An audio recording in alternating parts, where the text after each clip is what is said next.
অনেক কিছু লাভ করতে পারতাম, সেগুলো একবার কেউ ভেবে দেখে না।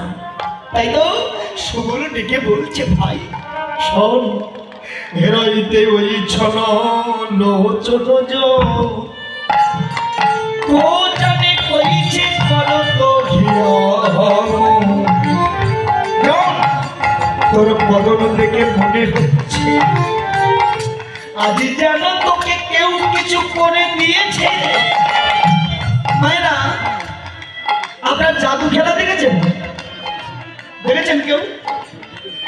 জাদু খেলা কিন্তু কোনো মন্ত্রের কাজ নয়, হাতের কৌশলে জাদুকর এমন ভাবে আমাদের ভ্রমণ বানিয়ে ফেলে যে উনি যা দেখায় আপনি আমি তাই সঠিক বলে মনে করি। এই সুবলাসকে বলছে, কানাই তোর নয়ন দেখে মনে হচ্ছে কেউ যেন তোকে কিছু করে দিয়েছে। শোন, আমি সব সইতে পারি, কিন্তু তোর বলির বদন দেখলে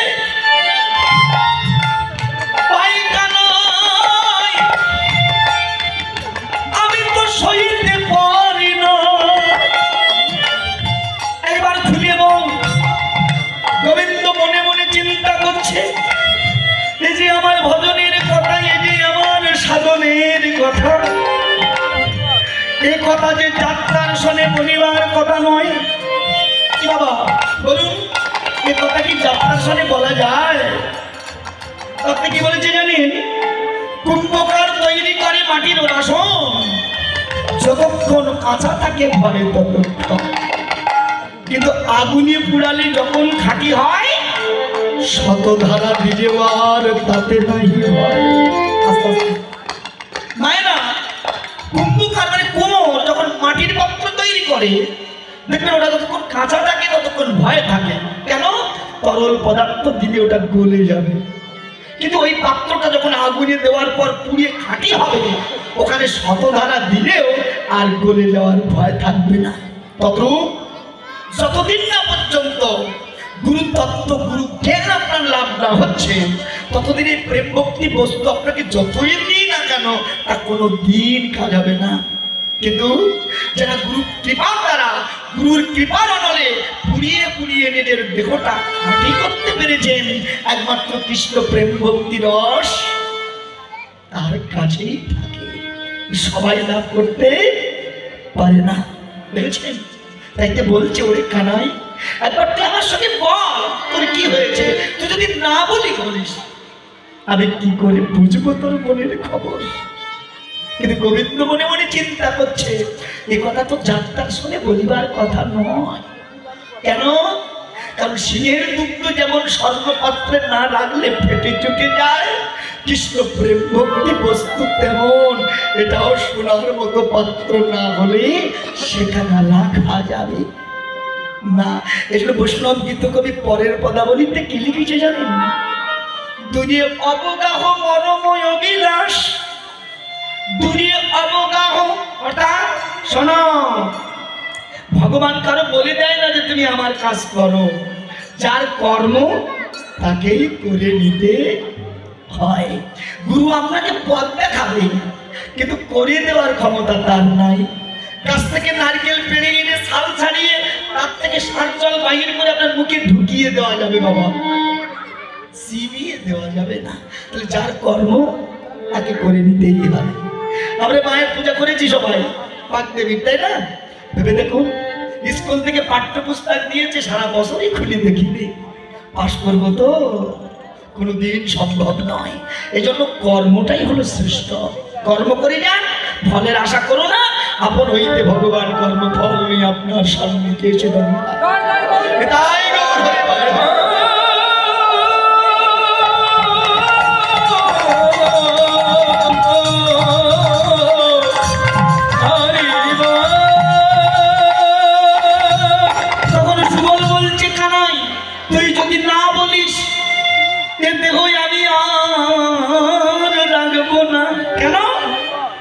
যে দেখে আমার কৃষ্ণ ভজন হলো না, সে দেহ রেখে কোনো লাভ নাই।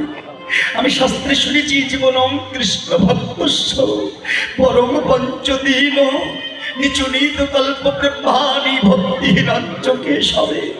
অর্থাৎ কৃষ্ণকে ভালোবেসে জগতে 5 দিন বেঁচে থাকা ভালো, কিন্তু কেশবে অভক্ত হয়ে সহস্রকাল জগতে বেঁচে থাকা কর্তব্য নয়, পরীক্ষা নয়। যে দেখে আমার কৃষ্ণ সেবা হলো না, সে প্রাণ রেখে কি কাজ আছে? সে প্রাণের আর কোনো মূল্য নাই। বলিয়ে প্রাণাদিয়া রাঘব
সুবলের অনুরাগ হয়েছে।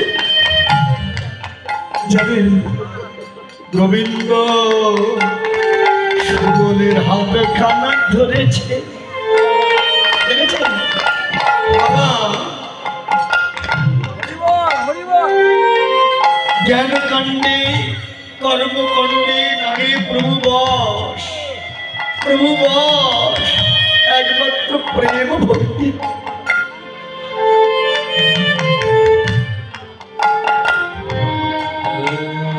ভগবান একমাত্র প্রেমের দ্বারা বশীভূত হয়, অনুরাগের দ্বারা তিনি বশীভূত হয়। যেই মাত্র সুবলের অনুরাগ হয়েছে গোবিন্দ হাতখানা চেপে ধরেছে।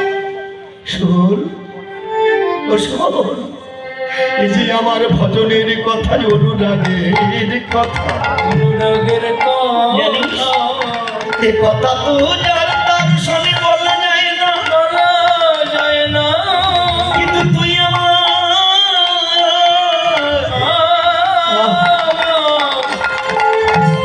মরম সকারে সকারে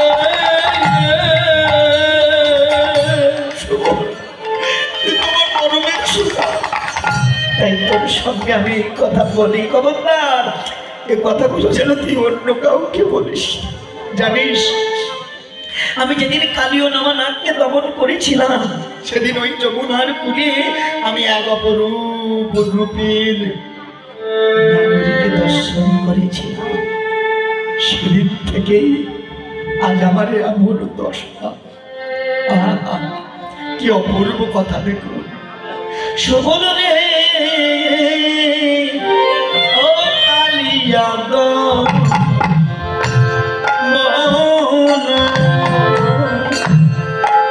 দমন দিন মাহরে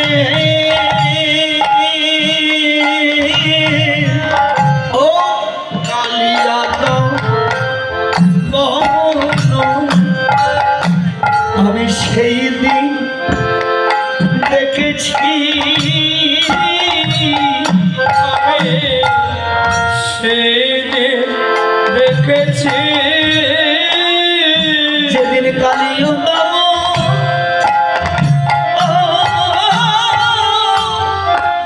আমি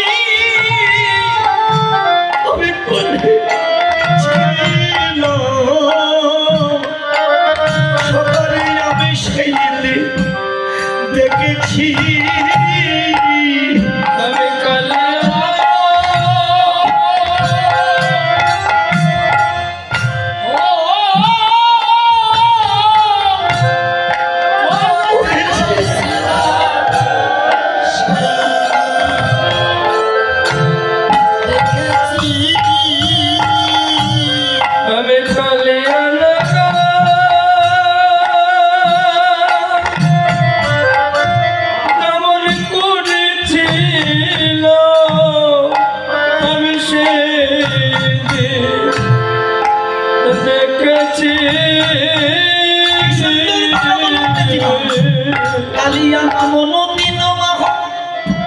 আমি যেদিন কালীয় নামা নাগকে দমন করেছিলাম, সেই দিন দেখেছিলাম এক অপরূপ রূপবতীর বদনখানা।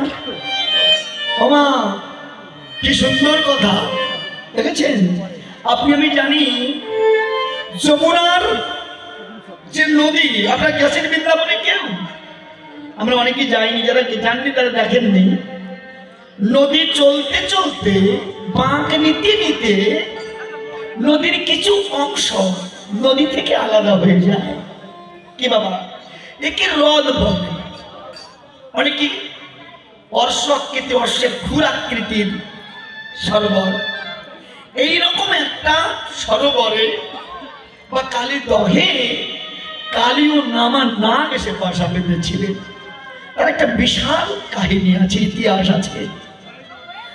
আপনারা জানেন গরু তার মায়ের দাসত্ব মোচন করবার জন্য তিনি ইন্দ্রের সঙ্গে যুদ্ধ করে তিনি অমৃত নিয়ে যাচ্ছিলেন।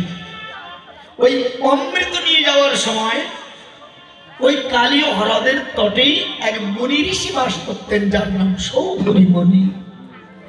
এই সৌভরি মুনি তার পালিত কিছু শোল মাছ ওই সরোবরে খেলা করত। জানেন ওই গরুল কি করেছিল? তিনি ক্লান্ত হয়ে তিনি ওই সরোবরের মাছ আস্বাদন করেছিলেন, খেয়েছিলেন। এই কারণে সৌভরি মুনি তাকে অভিশাপ দিয়েছিল যে আর কোনো দিন যদি তুমি এখানে আসো তাৎক্ষণিক তোমার মৃত্যু হবে। এই কারণে গরুল ওখানে যেতে পারতেন না। আর ওই সুযোগে ওখানে কালীয় নাগ এসে বাসা বেঁধেছিলেন। একটা বিশাল কাহিনী আছে, জানো না? তিনি ওখানে বাস করতেন, ওর তীরেই ছিল ওই কদম্ব বৃক্ষ। জানেন সে বৃক্ষখানা আজও বৃন্দাবনে গেলে আপনার দেখতে পাবেন। 5000 বছর ধরে তিনি দাঁড়িয়ে আছেন। যদি বলেন বাবা 5000 ধরে কি একটা গাছ বাঁচে কেন জানেন? ওই যে বললাম গরুর অমৃত নিয়ে যাওয়ার সময় ওই গাছে যখন রেখেছিলেন পাণ্ডটা না চাপে এক ফোঁটা পড়েছিল বৃক্ষের গায়ে। সেদিন থেকে ওই অমৃত পাওয়ার পরে বৃক্ষটাও অমর হয়ে গেছে। জানেন তার চেয়ে বড় বিষয় কি জানেন? বৃক্ষ স্বয়ং কৃষ্ণের রাতুল চরণ পেয়েছে, চরণ পেয়ে সে ধন্য হয়ে গেছে। জানো মা, কি বলবো আপনাদের কাছে, ওই বৃক্ষডালে বসে তিনি কালিদহে ঝাঁপ দিয়েছিলেন, তিনি কালিয়নাগকে দমন করেছিলেন। এ বাবা, কারণ তিনি কালিয়নাগকে দমন করার কৌশল জানত। অদ্যাবধি সেই লীলা আমাদের এই দেহেই হচ্ছে। কোথায় গো বাবা? ভেবে দেখুন, 3.5 কোটি নারী দ্বারা দেহটা বর্তমান, তার মধ্যে 72,000 নারী হলো প্রধান। আবার এই 72,000 নারীর মধ্যে 13 নারী হলো প্রধান, আবার 13 নারীর মধ্যে 3 নারী প্রধান। এ বাবা, ভেবে দেখুন, ইরা, পিঙ্গলা আর মধ্যখানে সুষমা। ভেবে দেখুন, তত্ত্বে লিখেছে গুজ্জদ্বারের 2 আঙ্গুলি উপরে, লিঙ্গদ্বারের 2 আঙ্গুলি নিচে ঠিক কালিদহটা অবস্থিত। তার উপরে একটা কদম্ব গাছ, যাকে তত্ত্বে বলছি লিঙ্গ স্বরূপ বৃক্ষ, যার তলে সেই গোবিন্দ বসে আছেন। ছোট্ট একটা বই যার নাম তত্ত্ব রসামৃত জ্ঞান মঞ্জুরি, তাতেও লেখা আছে গুজ্জদ্বারে বাস করে নাটুয়া গোপাল, কামিনীর সঙ্গে কেলি বড়ই রসাল। কি মা, আপনি আমি ভাবি কি জানেন, যে স্নানরতা রমণী অর্থাৎ রাধারানীকে তিনি দর্শন করছে, একজন ভগবান হয়ে নারী মুখ দর্শন করছে, তাই তিনি বিপদ হয়েছে না। এটা কে জানেন? এটা আপনি আমি। দেখেছেন জীবাত্মা ওই যে কুণ্ডলিনী শক্তির দ্বারা আবদ্ধ হয়ে আছে। কি বাবা, কর্মের দ্বারা জীব তার মনটাকে সব সময় নিচের দিকে নিয়ে যায়, কিন্তু যারা কর্মের দ্বারা সাধনের দ্বারা কুণ্ডলিনী শক্তিকে জাগ্রত করে ঊর্ধ্বের দিকে ধাবিত হতে পারে। দেখেছেন, অর্থাৎ মূলাধার চক্র থেকে শুরু করে সুষমার পথে টান দিয়ে ধীরে ধীরে তারা উঠতে উঠতে পেরেছেন, এমন ভক্তকে দর্শন করে স্বয়ং ভগবান আর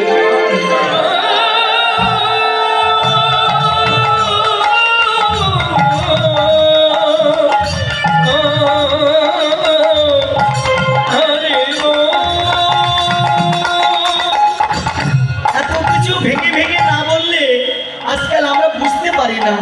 না হলে কেউ যদি প্রশ্ন করে তোমাদের ভগবান গাছতলায় মেয়ে ছেলের দিকে দর্শন করে বসে আছে, এই উত্তর আছে আমাদের কাছে নাই। এই জন্য এই তত্ত্বগুলো যতদিন না জানতে পারবো, ভগবানের এই অপ্রাকৃত লীলার এই রসগুলো আস্বাদন হবে না। এই জন্য তথ্য এবং তত্ত্ব এই দুটো আস্বাদন করতে না পারলে তার পরিপূর্ণতা কোনো দিন আসবে না। এই জন্য ভিন্ন ধর্মে কেউ প্রশ্ন করলে আমরা তার জবাবটা ঠিক দিতে পারতাম যদি এই রসটা আস্বাদন করতে পারতাম। এগুলো আমাদের প্রত্যেককে জানার খুব দরকার, জানো মা। তাই যে বলছে ভগবান তিনি পারতেন, তাই করে এসেছিলেন। ভেবে দেখুন, আপনি আমি প্রত্যেক দিন ওই লিঙ্গরূপ বৃক্ষ ডালে উঠে আমরা ওই কালিদয়ে ঝাঁপ দিচ্ছি, কিন্তু আমরা তো তত্ত্ব জানি না। তাই ওই কামিনী রূপ কাল নাগিনীকে দমন করতে যে আমরা নিজেই দমন হয়ে গেছি।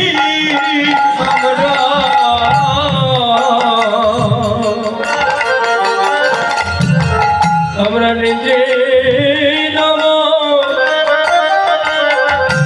দমন হয়ে গেছি। আমি কি বলিব আমার মনের কথা, আমি নিজেই দমন হয়ে গেছি।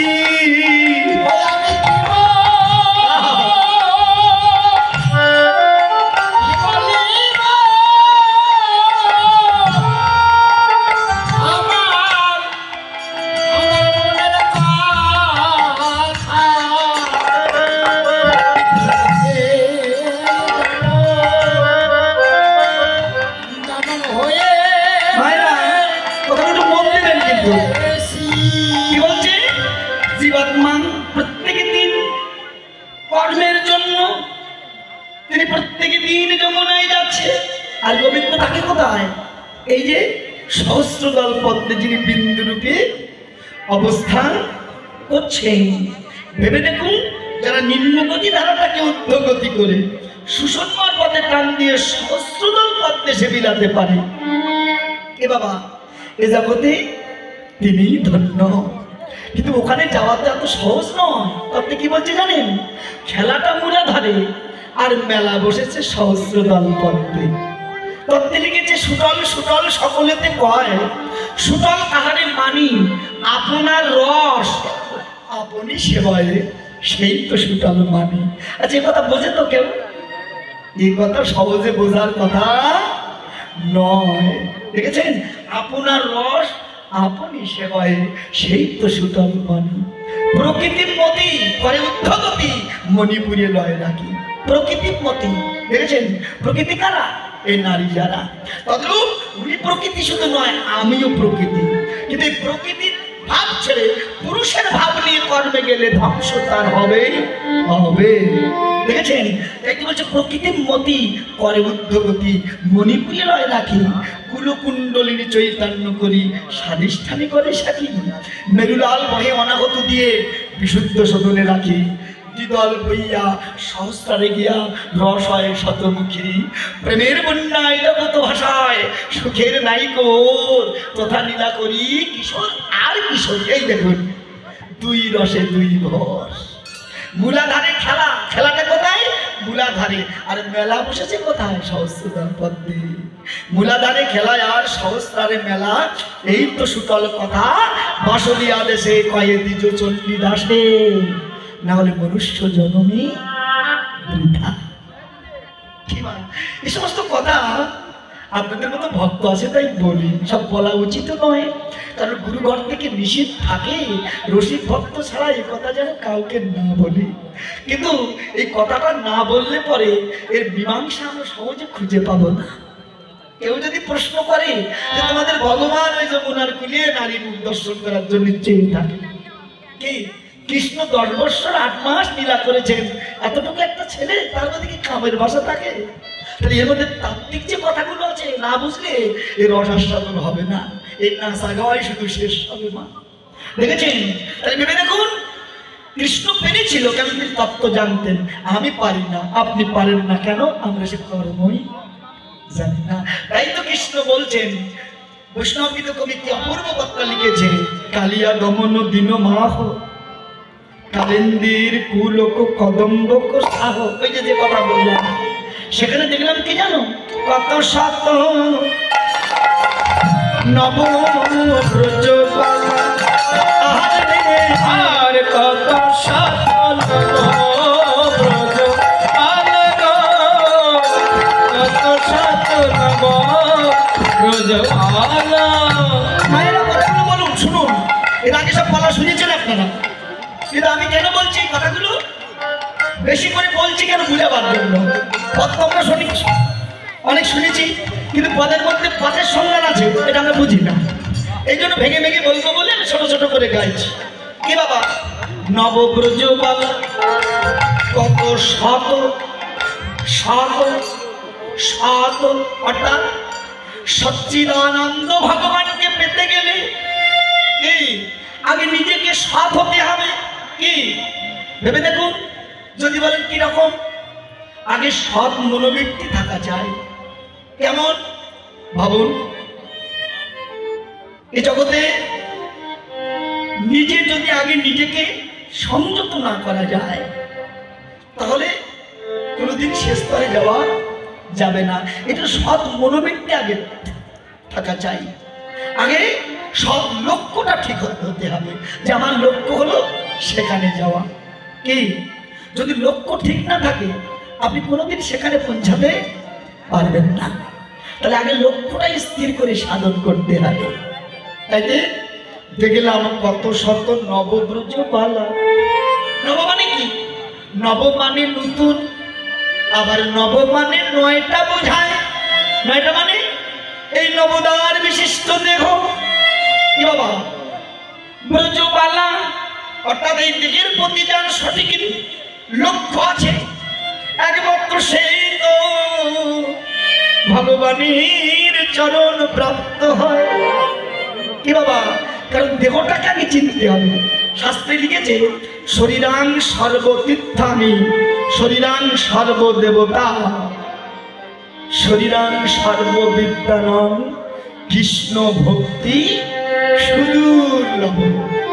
দেখেছেন, শরীরাং সর্বতীর্থ, এখানে সর্বতীর্থের মূল।